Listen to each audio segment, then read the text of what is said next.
Alaykum. Kanalimizning ushbu sahifasini Yegor Kridga bag'ishlaymiz.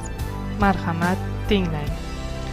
Yegor Krid ayol tomoshabinlarning sevimli xonandasi, hip-hop va rep qo'shiqlar ijrochisidir.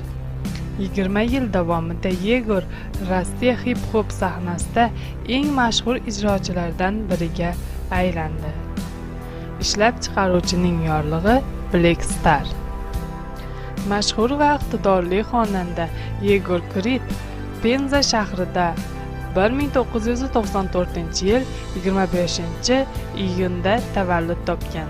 Otasi Nikolay Bulatkin, ishbilarmon, onasi Marina Bulatkin, biznes va musiqa shaydosi.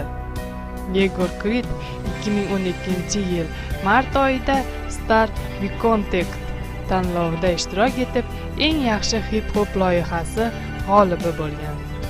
2012-yil aprel oyida Yegor Krid Timati markazi bilan shartnoma imzoladi va Moskvaga ko'chib keldi.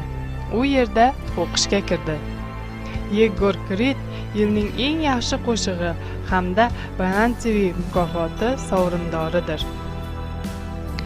Yegor Kridning shaxsiy hayoti matbuotda doim yoritib boriladi.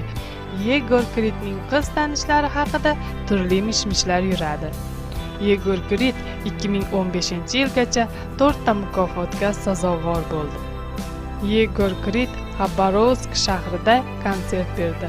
Hozirda Yegor Krid dunyoning eng mashhur xonandalaridan biriga aylanib bo'lgan. Yegor keyingi 5 yil ichida oila qurishni rejalashtirmoqda. Kanalimizni kuzatishda davom eting.